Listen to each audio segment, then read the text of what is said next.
berbanding terhadap perempuan. Dan yang paling di sini yang ingin saya sampaikan juga, pelaku yang selama ini ya kami tangani itu kebanyakan adalah dari orang terdekat. Hampir semuanya dari orang terdekat. Tetangga barangkali ya, keluarga sendiri Pak. Lalu barangkali ada yang sampai ke ranah hukum, ada berapa kasus? Ada Pak. Berapa ya kalau dihitung?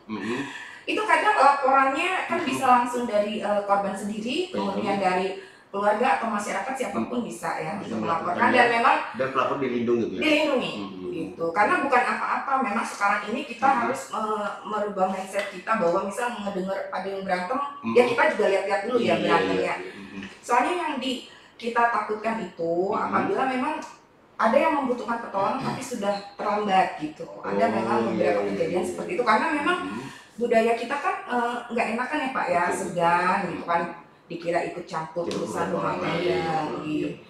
Tapi kan kalau misalnya caranya, ulun sih selalu menyampaikan seperti ini, nanti kita rahasiakan siapa yang menelpon, dan kita juga berusaha ya sebaik-baiknya lah supaya mereka yang menjadi ibarat kata target yang dilaporkan ini tidak tersinggung atau gimana gitu Pak.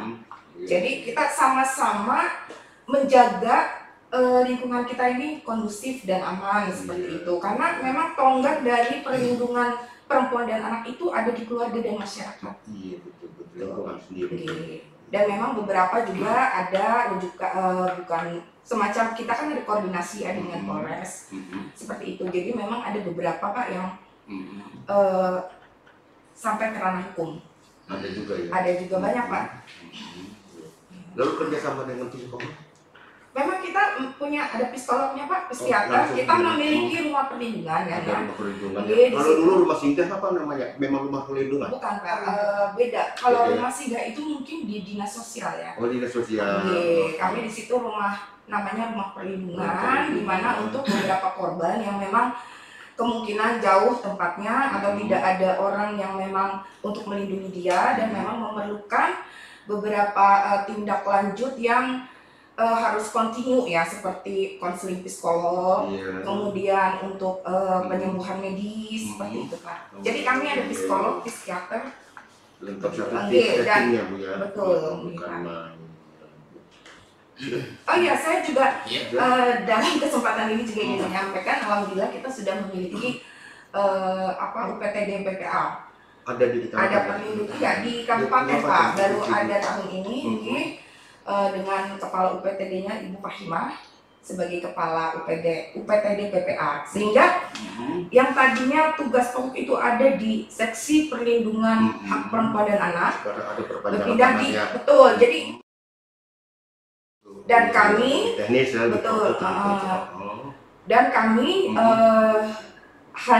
sekarang hanya melaksanakan tugas melindungi secara preventif. Sehingga mudah-mudahan dengan kami fokus seperti ini ya, UPTD menindaklanjuti kasus, kami dalam hal yang preventifnya, mudah-mudahan itu bisa mengurangi kekerasan yang terjadi di tanah laut, karena memang kejadian itu yang paling utama adalah terpenuhinya hak mereka. Betul. Sehingga salah satu di program ada di pemberdayaan perempuan itu peningkatan kualitas keluarga daerah, dan di pemenuhan hak anaknya program Kabupaten Layak Anak Pak. Yang memang 2 tahun ke belakang, kalau tahun 2020 ini memang nggak ada karena ada COVID ya. Alhamdulillah kita selalu mendapat penghargaan dari Presiden. Ya, Kabupaten Layak Anak tingkat pertama. 2 kali berturut-turut, dan kita sedang menuju target. Mudah-mudahan ya Pak ya, doain ya semua untuk ke tingkat media Pak. Karena apa? Karena penghargaan ini bukan kita mengejar penghargaannya Pak. Dengan kita mendapat penghargaan itu berbanding lurus dengan hak yang diterima oleh anak-anak. Dan termotivasi. Betul gitu. Karena di 2030 pemerintah mentargetkan Indonesia layak anak yang dijual. Jadi seluruhnya sarana prasarana semua ya itu mendukung terpenuhinya hak anak. Misal salah satu contoh dari pintu sekolah misalnya, pintu itu harus arah keluar. Itu Iya. salah satu contohnya, Pak. Iya. Di mana pemerintah dan negara itu sangat-sangat memperhatikan hal hak yang anak. sekecil sekalipun Betul. ya.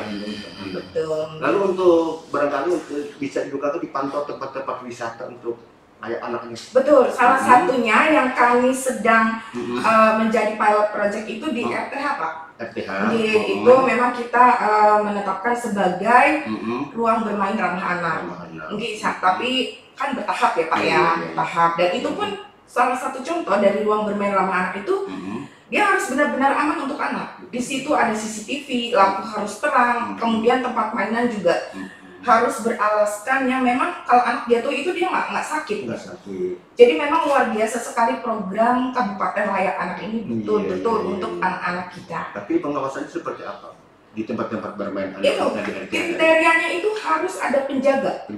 Betul, Pak. Makanya kita memang harus melalui beberapa tahap ya, nggak bisa langsung karena memang memerlukan dana asmara. Karena mohon maaf ya, karena kita ini kan anak-anak bermain itu bebas di saat pengawasan ada. Betul, Pak. Paling-paling orang tuanya langsung yang jadi pengawasnya. Kalau pengawas yang tugas khusus itu kan barangkali tidak terlihat lagi sampai sekarang. Betul, nah itu memang harus ada di situ, Pak. Kriterianya itu memang harus ada penjaganya, kemudian juga di situ juga harus ada ibaratnya anak-anak bermain dan juga mengedukasi. Begitu. Salah satu syaratnya itu juga tidak boleh dekat dengan jalan raya dan tempat sampah. Itu salah satu contoh betapa sangat baiknya gitu program ini, dan memang kita harus sama-sama mendukung baik pemerintah daerah maupun masyarakat. Tapi kita lihat itu di RPA kita itu untuk peralatan senam itu dekat bak sampah. Nah itu ya, nah itu makanya ya itu bukan itu nggak masuk ke ini nih, betul, karena kita ya masuk ranah dari BPK. Betul. Ya tapi mungkin itu bisa jadi salah satu ini ya, Pak ya, masukan nanti buat mereka. Betul, Pak. Terima kasih ya. Bangun fasilitas itu. Barangkali Bu Iin ada yang lebih diinformasikan tentang HABI. Di dinas keluarga berencana ini bukan sekedar mengurusin masalah KB aja. Di bidang kami itu ada 3 seksi. Seksi ketahanan keluarga, seksi pemberdayaan keluarga, dan seksi keluarga berencana dan Kespro.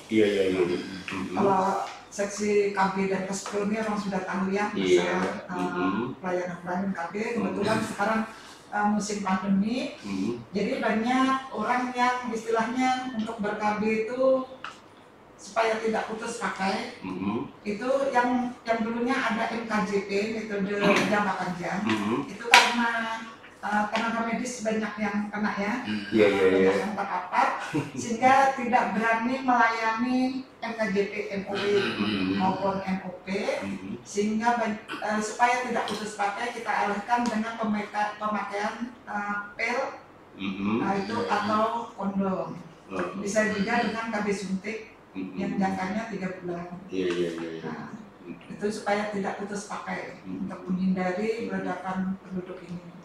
Dan juga seksi ketahanan keluarga ini di sini menangani masalah bina-bina. Kita kenal dengan Tribina.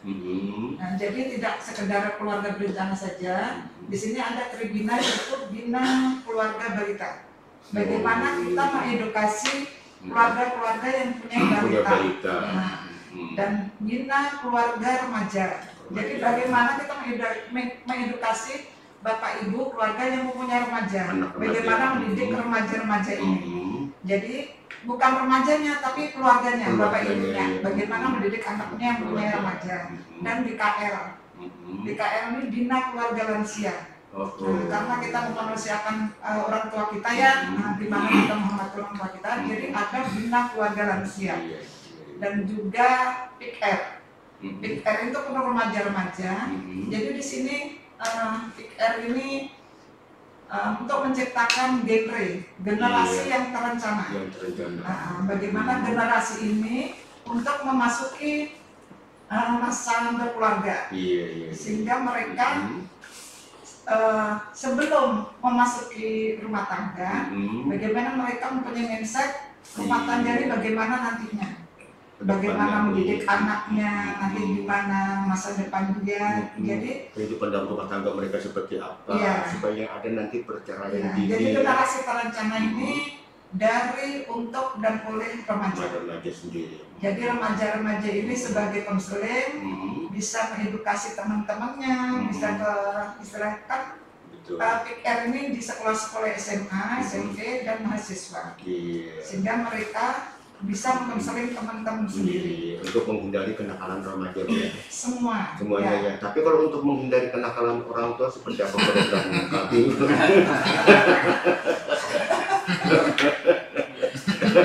Ada contoh. Langsung ya. Itu tidak bisa dihindari.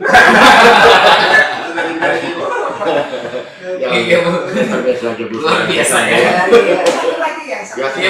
Satu lagi itu ada pemberdayaan keluarga, sehingga di situ bagaimana keluarga-keluarga, apalagi musim pandemi ini, itu dari ibu-ibu yang ada di desa ini, bagaimana caranya untuk meningkatkan pendapatan keluarga. UPPKA dan dulu UPPKS, usaha peningkatan pendapatan keluarga, sehingga dibentuk kelompok-kelompok. Di desa itu apa sih yang lebih menonjol istilahnya produknya? Makanya banyak yang bertanam membili itu ya, itu gimana caranya nanti dari kelompok-kelompok UPKS ini bagaimana mengolahnya sehingga nilai jualnya tuh lebih tinggi. Termasuk kemasan-kemasannya. Iya, kemasannya maupun nanti kan kita bimbing bagaimana izin-izinnya, PRT-nya ke dinas kesehatan. Sehingga mereka itu tidak sekedar menunggu penghasilan setoran dari suami aja ya, tetapi mempunyai pendapatan sendiri lah. Ibu-ibunya bukan main. Dalam peningkatan yang Ibu sampaikan tadi, peningkatan tribina ya Bu ya. Yang dari P2 sampai P3 sendiri, apa yang mungkin sudah yang dilakukan terjun langsung ke masyarakat Bu? Mungkin sosialisasi atau yang disampaikan dalam peningkatan tribina kan? Kan di kecamatan itu kan ada ini ya, PLKB. Ada PLKB itu petugas penyuluh. Nah, kita ada 39, dan di bawahnya dari PLKB itu ada kader-kader. Alhamdulillah di Kabupaten Talaut ini dari pemerintah daerah juga ada menganggarkan sedikit insentif untuk kader. Semangat ya. Sehingga mereka juga, kalau untuk kabupaten lain nggak ada. Kabupaten Talaut ya ada sedikit insentif untuk kader sehingga mereka semangat, istilahnya menghargai lah jerih payah mereka. Sehingga seperti BKB ini kan Bina Keluarga Balita, sehingga nanti ditentukan tiap hari apa mereka itu kan ada kelompok-kelompoknya, dan itu ada kit dari PKB kit. Udah ada permainan dari situ, dan di situ ada kelompoknya, kelompok 0 sampai 1 tahun, 1 sampai 2 tahun, ada 5 kelompok untuk balita itu. Sehingga dari kit-kit itu mereka bisa membaca kalau untuk umur 0 sampai 1 tahun itu apa sih yang mereka perbuat untuk mendidik anak-anak ini. Betul apa yang diperlukan. Iya, karena mendidik anak ini 0 sampai 5 tahun beda dengan 5 sampai 10. Betul kan itu beda. Jadi ada kelompok-kelompoknya, apa yang harus dibuat orang tua untuk mendidik anak tingkatannya. Kalau sekarang musimnya masih balita, nyanyiannya orang dewasa. Sekarang seperti itu Bu. Dia nggak tahu lagi yang balonku ada 5. Kalau main aplikasi loh ya. Iya. Itu pun dengan kelompok-kelompok ini diharapkan mereka mendidik anaknya sesuai dengan tingkatan umurnya. Kelayakannya Bu ya. Iya. Saya sedikit ingin bertanya nih, mau Bapak Staris ya, ke Ibu Widanti Melansari ya. Wiyanti Pak. Susah ya nama saya. Iya, Wiyanti tadi kayak Des nih. Wiyanti Melansari. Namanya nggak familiar gitu. Melantri apa Pak? Karena saya dari Prancis Pak. Wow. Namanya susah ya dilapor. Gimana Mas? Tadi kan banyak adu-aduan yang disampaikan. Jadi kadang masyarakat ini enggak. Ada yang segan untuk kantor langsung. Jadi mekanismenya bagaimana untuk pelaporannya? Apakah malu ke kepala desa dulu atau ke mana dulu? Jadi biar masyarakat itu nyaman bagaimana untuk dalam tahap pelaporan ini. Nah itu yang tadi saya utarakan bahwa dari sosialisasi atau kita ngobrol bareng sama masyarakat, yang saya tekankan bahwa jangan takut untuk melaporkan sesuatu hal yang memang perlu pertolongan ya. Bisa datang sendiri, ke kantor Bu ya? bisa, atau kalau jaraknya jauh, telepon nanti saya bisa ya menyampaikan nomor untuk masyarakat yang barangkali memerlukan bantuan. Bisa ya. Insya Allah ya? pasti kami tindak lanjuti karena pemerintah juga sudah memberikan fasilitas untuk masyarakat, mobil perlindungan dan motor perlindungan. Ada motor perlindungan itu untuk daerah yang mungkin tidak dapat dijangkau oleh mobil perlindungan. Jadi dapat datang langsung sendiri atau lewat telepon atau kebanyakan ya kami itu dibantu juga oleh mas-mas wartawan kadang seperti itu. Dan memang pasti kita tindak lanjuti Pak. Alhamdulillah dapat kami tindak lanjuti seperti itu. Bisa sebutin nomornya Bu? Oke. 0822 5103 4992. Iya, jadi bagi masyarakat yang ingin ada mungkin melaporkan Betul, pengaduan ya, yes. baik dari RTH ataupun juga intimidasi pada anak, Bu ya. Betul. Bisa Dan di kosong. insya Allah kami akan melakukan upaya yang terbaik. Jadi jangan takut misal masalah rumah tangga kita juga membawa. Kami kan koordinasi Pak, alhamdulillah koordinasi kami ini sangat baik ya, baik dengan Polres, Kementerian Agama gitu. Jadi kadang kan misalnya dalam keluarganya mungkin perlu seseorang yang disegani ya untuk mendengarkan gitu, mendengarkan saran. Kita koordinasi juga dengan Kementerian Agama gitu kan, di situ ada beliau-beliaunya yang sangat paham ya, mungkin bisa menyentuh gitu kan. Dan boleh saya menambahkan yang dari sisi tadi ya. Jadi di tempat kami itu bukan cuma yang perlindungan itu ya Pak, yang untuk memenuhi hak itu juga kami ada pemberdayaan perempuan. Itu kami melaksanakan kegiatan pembinaan terhadap perempuan, dan di dalamnya itu kita pun ada beberapa organisasi wanita Pak. Di situ ibu-ibu kita sangat aktif, yaitu dari Ibu Gatriwala, kemudian gabungan organisasi wanita dan Dharma Wanita. Betul.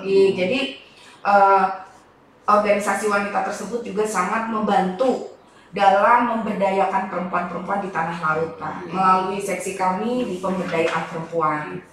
Begitu ya, jadi kami juga ada memiliki beberapa home industry binaan. Sudah itu dibina ya. Langsung mengasih modal pada mereka ya. Ada Pak, ada beberapa juga yang kami lihat, cuman masih belum banyak ya. Ada juga, misal ada pelatihan sasirangan begitu kan, yang kami kasih untuk modal pertama Jadi ada UPTD untuk dipelihari ya. Betul Pak. Dari Kabupaten Dinas. Itu rencananya mau kecamatan akan tersentuh dengan UPTD. Nah itu kami akan melihat perkembangan selanjutnya ya Pak. Betul. Kecamatan yang bersangkutan ya. Ya. Cuman untuk sementara ini memang ada kepanjangan tangannya itu Satgas PPA.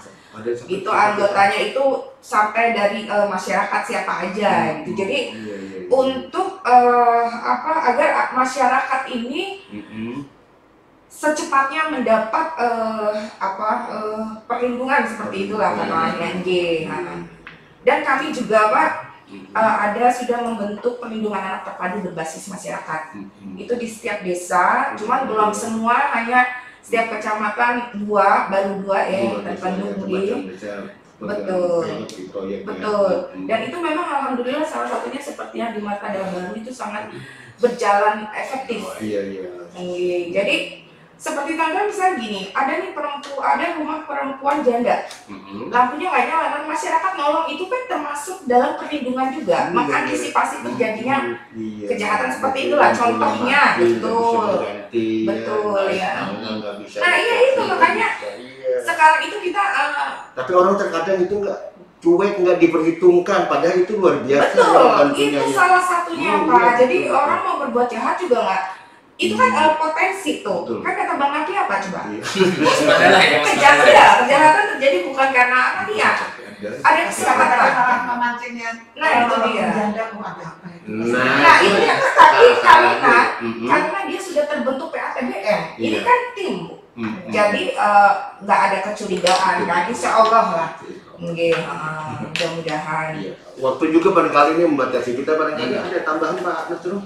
Iya, terima kasih Pak. Perlu kami sampaikan kepada seluruh pelajar bahwa pada saat ini kita sedang mengadakan pendataan keluarga. Jadi kawan-kawan pendata kami akan datang ke rumah Bapak Ibu dan mohon diberikan informasi yang sedetail-detailnya. Kapan tuh Pak? Dari tanggal 1 April sampai 31 Maret. Oh iya. Ini sangat berguna dalam rangka pemerintah membuat perencanaan kebijakan apa yang barangkali dilakukan ya. perlu untuk dilakukan dalam rangka ketahanan keluarga itu. Iya. Iya Mas. Dan mungkin ada yang ditambahkan Bu Edi, ini Bu nanti juga himbauan kepada masyarakat closing statement seperti apa pada pagi hari ini. Ya. Tempat kita ini bukan sekedar dinas kita yang melayani, tapi kita juga ada MOU. MOU dengan ID, dengan TNI, Polri, sinerginya ya. Apabila ada organisasi-organisasi kalau ulang tahun, apa dalam rangka istilahnya event-event apa, itu bisa menghubungi dinas kami untuk mengadakan istilahnya pemasangan implan gratis atau pelayanan keluarga berencana yang lainnya. Kita siap dan alokon maupun istilahnya untuk alat-alat kabinnya kami siap secara gratis.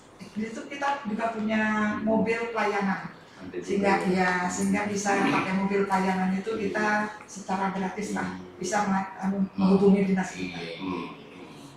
Bu Meren ada tambahan? Ini kami hanya ingin ya sama-sama lah kita mari menjaga anak-anak kita karena anak-anak itu adalah aset ya. tonggak di pundak mereka itu estafet pembangunan itu akan terus berjalan. Jadi kita memang bersandar pada mereka. Jadi insya Allah apabila anak-anak kita dapat terpenuhi hak-haknya seluruhnya, betul, insya Allah masa depan tanah laut akan lebih sukses di masa mendatang.